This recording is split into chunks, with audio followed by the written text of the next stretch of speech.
और देखिए, राजधानी लखनऊ को जल्द ही एक नए डेडिकेटेड कोविड हॉस्पिटल की सौगात मिलेगी। गंजरिया के कैंसर इंस्टीट्यूट में बन रहे डेडिकेटेड कोविड हॉस्पिटल का डीएम और सीएमओ ने निरीक्षण किया। डीएम अभिषेक प्रकाश ने कैंसर इंस्टीट्यूट में स्थापित किए जा रही L2 फैसिलिटी कोविड हॉस्पिटल के परिसर का घूमकर जायजा लिया। 100 bed L2 facility Covid hospital के संचालन के लिए सभी व्यवस्थाएं लगभग पूरी कर ली गई हैं। जल्द ही यहां कोविड मरीजों की भर्ती शुरू हो जाएगी। देखिए, अभी इस फेज़ में तत्काल प्रभाव से ये 100 बेडेड 100% जो ऑक्सीनेटेड है, यहाँ पे वेंटिलेटर युक्त सुविधा रहेगी, HFNCs की सुविधा रहेगी और ये कोविड अस्पताल पूरे अपने निर्माण की तैयारी में। सर, इसमें वेंटिलेटर्स की भी सुविधा होगी? जी हाँ, इसमें वेंटिलेटर्स की भी सुविधा रहेगी, एक्सपर्ट्स रहेंगे, मेडिकल एक्सपर्ट्स, और साथ ही साथ बाईपैप और HFNCs इसकी भी सुविधा रहेगी। आपने अभी निरीक्षण किया था, 2 दिन पहले भी कहा था 1 हफ्ते में से तैयार कर ले। अब जो हालात है देख के आप लोगों को क्या लगता है, कब तक ये चालू हो जाएगा, पेशेंट्स एडमिट हो पाएंगे? देखिए, कोशिश यही है कि जितनी जल्दी इसको प्रारंभ किया जाए ताकि तत्काल प्रभाव से यहाँ पे पेशेंट्स एडमिट होकर के उनका प्रोटोकॉल के अनुरूप 100% उपचार हो।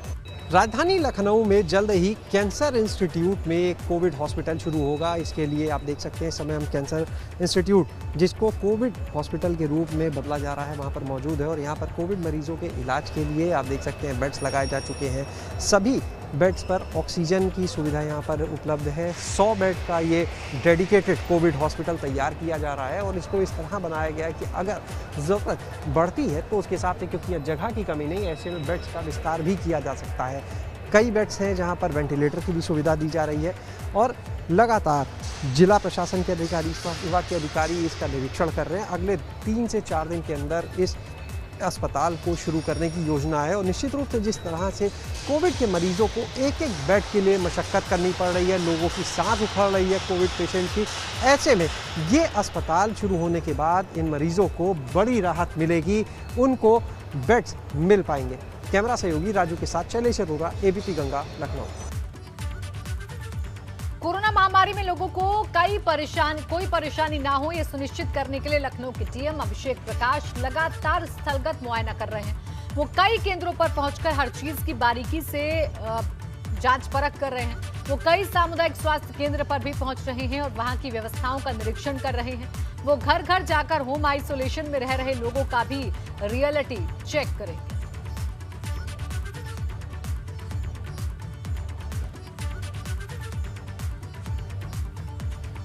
और बिजनौर से खबर ये मिल रही है कि जिला अस्पताल में ऑक्सीजन की भारी किल्लत है और बिन ऑक्सीजन के मरीज तड़प रहे हैं। L2 वार्ड और इमरजेंसी की ऑक्सीजन खत्म हो चुकी है। अस्पताल में चीख पुकार मची हुई है। इमरजेंसी के बाहर मरीज पड़े हुए हैं। पंडित दीनदयाल उपाध्याय जिला संयुक्त चिकित्सालय बिजनौर का ये मामला है। तो जिला अस्पताल में देखिए खत्म हो चुकी है ऑक्सीजन और ऑक्सीजन की किल्लत हो रही है, भारी किल्लत हो रही है। इसका नतीजा ये है कि जो मरीज हैं वो तड़प रहे हैं। बहुत से मरीज ऐसे हैं जो बाहर इमरजेंसी के बाहर पड़े हुए हैं और तड़प रहे हैं। तस्वीरें आप देखिए, कितनी भयावह तस्वीरें हैं और डराने वाली ये तस्वीरें हैं, परेशान करने वाली ये तस्वीरें हैं।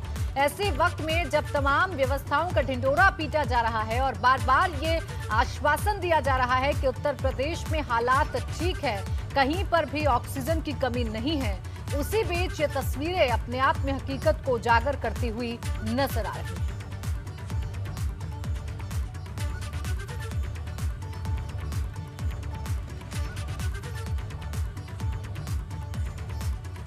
ऑक्सीजन आपूर्ति को लेकर सीएम योगी ने भी निर्देश दिए हैं। सीएम योगी के निर्देश अगले 6 महीने की आवश्यकता का आंकलन कर स्थापित करें कि liquid medical oxygen plant, IIT Kanpur सहित अन्य तकनीकी संस्थानों के विशेषज्ञों से संवाद स्थापित कर नाइट्रोजन को ऑक्सीजन में कन्वर्ट करने की संभावनाओं को तलाशें। यूपी में ऑक्सीजन को लेकर अगले 6 महीने की तैयारी अभी से कर लें। प्रदेश के जिन मेडिकल कॉलेजेस और संस्थानों में अभी LMO नहीं, वहां जल्द स्थापित करें। मेडिकल कॉलेज, चिकित्सा संस्था में कोरोना संक्रमितों को ऑक्सीजन की कमी ना हो। झांसी में क्रशर यूनिट ने ऑक्सीजन उत्पादन शुरू कर दिया है। सीएम योगी के तमाम निर्देश हैं। चीनी मिलों में थोड़े तकनीकी सहयोग से ऑक्सीजन उत्पादन भी किया जा सकता है। इस बारे में विशेषज्ञों की मदद लेते हुए कार्रवाई की जाए।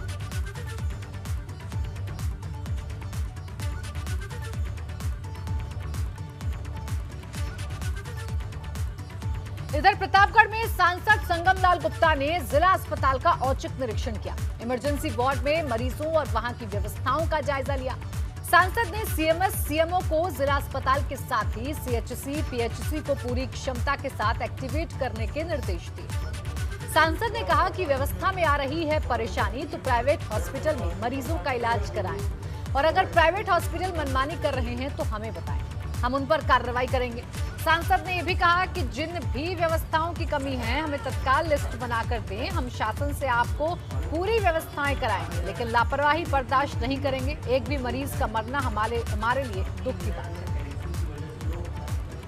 देखिए, ये जो संकट की घड़ी है, इसमें सबको एक साथ मिलकर इस संकट की घड़ी से निकलना है, क्योंकि ये दैवीय आपदा है। इस आपदा की घड़ी में जो हमारे मरीज आ रहे हैं उनको सुविधाएं मिले। सुविधाएं भी जब बहुत बड़े पैमाने पे आपदा हो गई है तो सुविधा भी कम हो गई है, सामग्री का भी अभाव है। उस अभाव को लेके हम डॉक्टरों के साथ बैठक किए हैं और जो चीज़ें कमी है, सिलेंडर कमी है, वो सब चीज़ें हम प्रोवाइड कराएंगे। शासन से उसकी हम डिमांड यहाँ से भिजवा रहे हैं और जल्द से जल्द उसको हम पूरा कराने का काम करेंगे। और गाजियाबाद से खबर है, जहां लोनी विधायक नंदकिशोर गुर्जर ने गाजियाबाद के एडीएम सिटी शैलेंद्र सिंह पर गंभीर आरोप लगाए हैं। नंदकिशोर गुर्जर ने एडीएम सिटी के खिलाफ एसएसपी से शिकायत की है। नंदकिशोर गुर्जर ने आरोप लगाया कि एडीएम सिटी ऑक्सीजन गैस की कालाबाजारी कर रही है। तहरीर में हत्या का मुकदमा दर्ज करने तक बात कही गई है। आपको बता दें कि इस वक्त गाजियाबाद में कोरोना संक्रमण के रोज नए केस आ रहे हैं।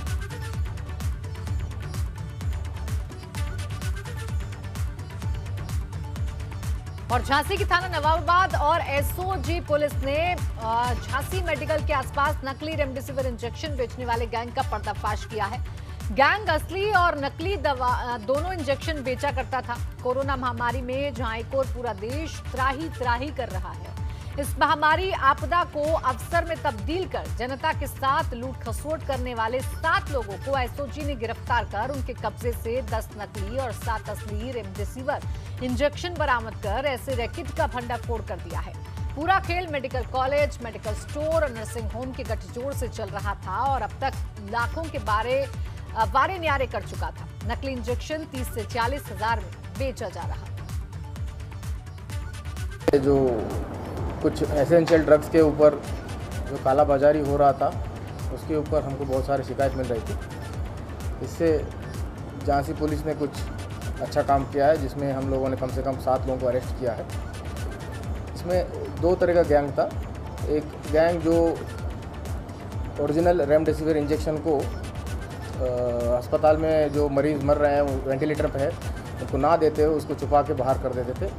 उसको जाके ब्लैक मार्केट में उसको बेच देते थे। दूसरा गैंग ये था जिसमें कि खाली हुआ रेमडेसिविर इंजेक्शन को फिर से नकली एंटीबायोटिक और डिस्टिल वाटर से भर के उसको बेच के पैसा बनाते थे। तो ये दोनों बहुत संगीन अपराध उन्होंने किया है और इसमें हमने सोचा है कि बहुत कड़ी कार्रवाई करेंगे। इसमें एनएसए को भी लगाने का हमने सोचा है।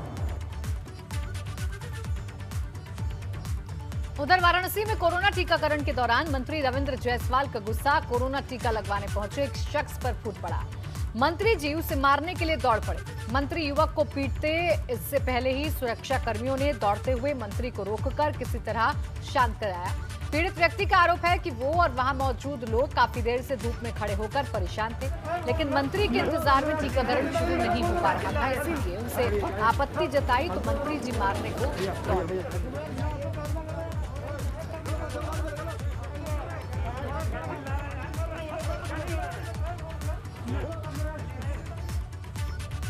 सपा के पूर्व सांसद धर्मेंद्र यादव ने राजकीय मेडिकल कॉलेज में सपा जनप्रतिनिधियों के सहयोग से ऑक्सीजन प्लांट लगवाने का प्रस्ताव रखा है। उन्होंने कहा है कि इसकी क्षमता मेडिकल कॉलेज के सभी मरीजों को एक साथ ऑक्सीजन देने की होगी। ट्वीट करके इस बात की जानकारी दी है।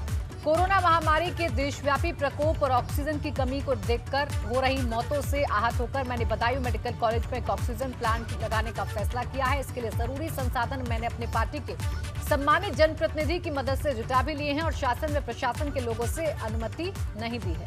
मैं अनुरोध करता हूं कि मानवता के हित में प्लांट लगाने की प्रक्रिया पूरी करें।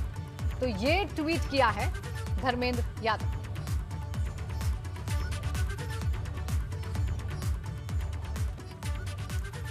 और आज यूपी के 7 जिलों में 18 प्लस के लोगों के लिए वैक्सीनेशन की शुरुआत हुई। 6 अलग अलग तस्वीरों के जरिए आपको दिखाने की कोशिश करते हैं। प्रयागराज, कानपुर, बरेली, मेरठ, लखनऊ, वाराणसी, जहां आज वैक्सीनेशन की शुरुआत हुई। ये 6 तस्वीरें आपके सामने हैं।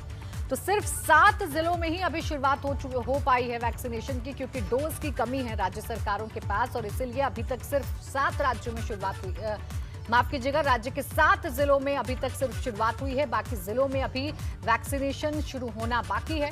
उम्मीद जताई जा रही है कि जल्द ही डोज की खेप मिलने के बाद तमाम राज्यों में वैक्सीनेशन की प्रक्रिया शुरू हो जाएगी। बहरहाल आज खुद सीएम योगी ने लखनऊ के अवंतीबाई वैक्सीनेशन सेंटर पर जाकर शुरुआत की है 18 प्लस के वैक्सीनेशन कार्यक्रम की।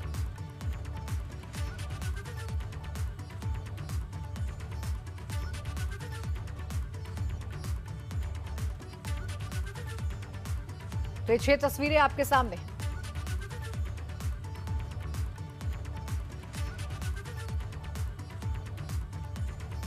लखनऊ में सीएम योगी ने अवंतीबाई वैक्सीनेशन सेंटर पहुंचकर कार्यक्रम का शुभारंभ किया और वहां के इंतजाम देखे। साथ ही वैक्सीन लगवाने पहुंचे युवा और सेंटर पर मौजूद स्वास्थ्य कर्मियों से भी सीएम ने बात की।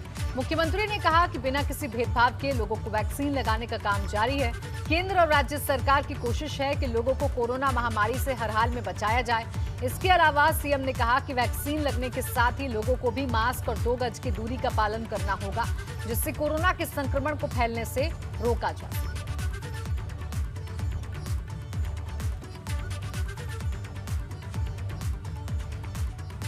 तीन तस्वीरें हम आपको दिखा रहे हैं। ये कार्यक्रम की 3 तस्वीरें जब आज वैक्सीनेशन की शुरुआत हुई। मुख्यमंत्री योगी आदित्यनाथ आज पहुंचे लखनऊ के अवंतीबाई वैक्सीनेशन सेंटर पर और उन्होंने इस महाअभियान की शुरुआत की।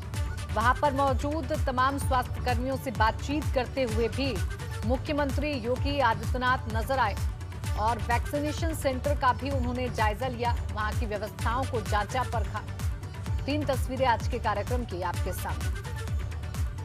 तो वैक्सीनेशन कार्यक्रम शुभारंभ होने के बाद सीएम योगी ने कहा कि वैक्सीन वायरस से लड़ने का हथियार है। केंद्र और राज्य सरकार लगातार संसाधन बढ़ाने में लगे हैं।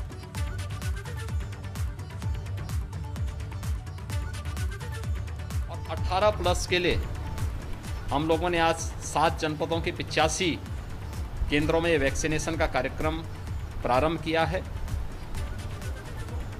ये सभी वैक्सीनेशन के कार्यक्रम निःशुल्क हैं और प्रत्येक नागरिक को बिना भेदभाव के वैक्सीन उपलब्ध कराया जा रहा है। ये कोरोना से बचाव के लिए एक बहुत महत्वपूर्ण हथियार है। मेरी अपील है पूरे प्रदेशवासियों से कि केंद्र और प्रदेश सरकार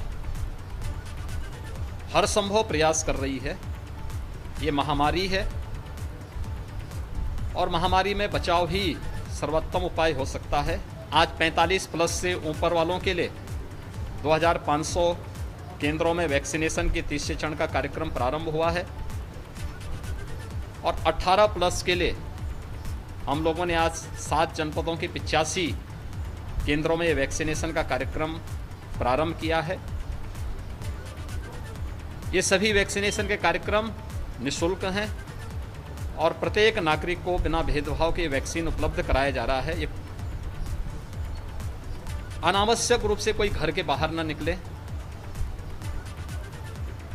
हाई रिस्क कैटेगरी से जुड़े हुए जो 5 ऐसे ग्रुप हैं, 60 साल से ऊपर, 10 वर्ष से छोटी उम्र के, गर्भवती महिलाएं, कम इम्यूनिटी के लोग या एक से अधिक बीमारियों से ग्रसित लोग, वे तो कतई घर के बाहर न निकलें। घर के अंदर भी वे मास्क का इस्तेमाल ज़रूर करें। सभी व्यापारियों से या जितने भी हमारे कोरोना वॉरियर्स हैं, कर्मचारी हैं, स्वास्थ्य कर्मी हैं, उनसे भी बराबर ये कहा जा रहा है, उनको उपलब्ध भी कराया गया है, वे मास्क और ग्लव्स का इस्तेमाल ज़रूर करें, सैनिटाइज़र अपने साथ में रखें। लोगों को कोरोना वैक्सीन लगाई जा रही है ताकि संक्रमण को रोका जा सके, लेकिन कुछ ऐसे भी लोग हैं जो वैक्सीनेशन की प्रक्रिया को ही जानलेवा बनाने पर तुले हैं। वाकया मेरठ का है, जहां वैक्सीनेशन के उत्साह में वैक्सीनेशन सेंटर पर भीड़ उमड़ गई और लोग कोविड के नियमों को भी भूल गए। यूपी के 7 जिलों में 18 से 44 वर्ष तक के लोगों को वैक्सीन लगाने का कार्यक्रम शुरू हुआ। जिसके तहत मेरठ में भी 10 सेंटर्स पर 3000 लोगों को वैक्सीन लगाने का काम शुरू हुआ। वैक्सीनेशन को लेकर लोगों में बहुत अधिक उत्साह दिखाई दिया। मेरठ के कंटोनमेंट हॉस्पिटल पर भीड़ भरा ये नजारा उन लोगों का है जो 18 से 44 वर्ष तक की उम्र के दायरे में आने वाले हैं।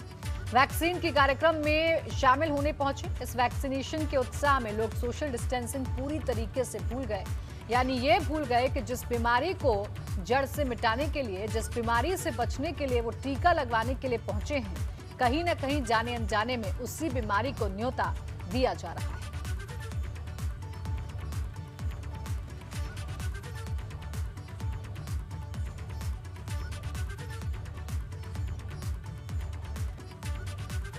वैश्विक महामारी कोरोना 2.0 से बचने के लिए केंद्र सरकार की ओर से 18 से 44 साल के लाभार्थियों के वैक्सीनेशन की प्रक्रिया 1 मई से शुरू की गई। गोरखपुर में 10 केंद्रों पर 18 साल से अधिक उम्र के लोगों को वैक्सीन लगने की शुरुआत हुई। जिला महिला चिकित्सालय पर बने केंद्र पर सुबह से ही वैक्सीन लगवाने वालों की लाइन लग गई। वैश्विक महामारी की कहर के बीच जहां वैक्सीनेशन 1.5 घंटे की देरी से शुरू हुआ, तो वहीं सोशल डिस्टेंसिंग की भी धज्जियां उड़ती दिखाई दी।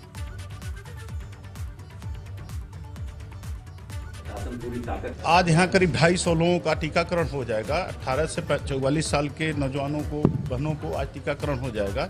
इस पर हमारे यशस्वी मुख्यमंत्री जी बहुत सीरियस हैं। देखिए, कल ही वो निगेटिव हुए और कल कोविड हॉस्पिटल का निरीक्षण करने चले गए। और इसमें स्वास्थ्य विभाग की पूरी टीम पूरे मनोयोग से काम कर रही है। क्योंकि एक अचानक भीड़ आएगी तो सबके लिए थोड़ी दिक्कत होती है। सबका टीकाकरण हो जाएगा। अब थोड़ा धैर्य रखें लोग, कोई दिक्कत नहीं होगी। Sir, thank you for being vaccinated. और यही है कि थोड़ा सब जल्दी से हो, सबको लगे। और जितने भी हैं, मतलब 80+ और 45 हैं, सबको लग जाए वैक्सीन। बाय गॉड ग्रेस हम लोग कर ही रहे हैं। कानपुर में भी वैक्सीनेशन का शुभारंभ किया गया। यहां उर्सला अस्पताल में कैबिनेट मंत्री सतीश महाना ने शुभारंभ किया। इस दौरान तमाम अधिकारी मौजूद रहे तो पहला टीका राहुल प्रताप साहू नाम के एक शख्स को लगा। तो कानपुर भी उन 7 जिलों में शामिल है जिनमें आज वैक्सीनेशन शुरू हुई और इसका शुभारंभ किया औद्योगिक मंत्री सतीश महाना ने। और उसके बाद युवाओं में खासा उत्साह देखने को मिला। हमारी शक्ल है ना। देखिए, 18 साल से 45 साल के नौजवानों के लिए आज प्रधानमंत्री के आह्वान के ऊपर 1 मई से वैक्सीनेशन का कार्य प्रारंभ हुआ था। कानपुर में उर्सला अस्पताल में इसको प्रारंभ किया है। नौजवानों में उत्साह है लगवाने के लिए और वैक्सीन ही एक सुरक्षा कवच के रूप में आज हम सब लोगों के सामने है। वैक्सीन के साथ ही हम सब लोगों को जो भारत सरकार के स्वास्थ्य मंत्रालय के द्वारा जारी किया गया प्रोटोकॉल, उसको भी पालन करना है। अपने आप के लिए मास्क लगाना है, 2 गज की दूरी बनानी है। उत्तराखंड में कोरोना के मामले लगातार बढ़ते जा रहे हैं। शहरी हो या देहात, बड़ी संख्या में लोग इस लाइलाज बीमारी से संक्रमित हो रहे हैं। राज्य मंत्री स्वामी यतीश्वरानंद ने अपने हरिद्वार ग्रामीण विधानसभा के लालढांग क्षेत्र स्थित प्राथमिक स्वास्थ्य केंद्र का औचक निरीक्षण किया। इस दौरान उन्होंने कोरोना की दवाओं का स्टॉक, ऑक्सीजन सिलेंडर जैसी जरूरी व्यवस्थाओं को बारीकी से निरीक्षण किया, जिसमें सामने आया कि इस क्षेत्र में आबादी के हिसाब से पर्याप्त ऑक्सीजन की व्यवस्था नहीं है। मौके पर ही हरिद्वार सीएमओ को बुलाया गया और जल्द ही लालढांग क्षेत्र में ऑक्सीजन और दूसरी सेवाएं दुरुस्त करने के निर्देश दिए गए।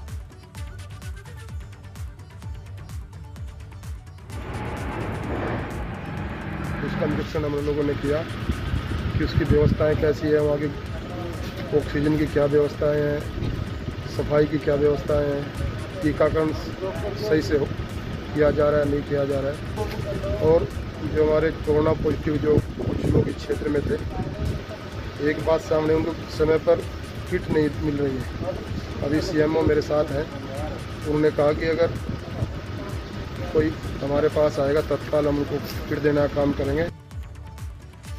और रुड़की में ऑक्सीजन की कालाबाजारी रोकने के लिए पुलिस ने सख्ती बरतनी शुरू कर दी है। पुलिस ऑक्सीजन प्लांट की निगरानी कर रही है, साथ ही निर्धारित कोटे के हिसाब से गैस सिलेंडर की सप्लाई की जा रही है ताकि कालाबाजारी ना हो। चूंकि समय समय पर ये खबरें सामने आ रही हैं कि लोगों तक ऑक्सीजन नहीं पहुंच पा रही है, इसीलिए कालाबाजारी रोकने के लिए ये कदम उठाया गया है।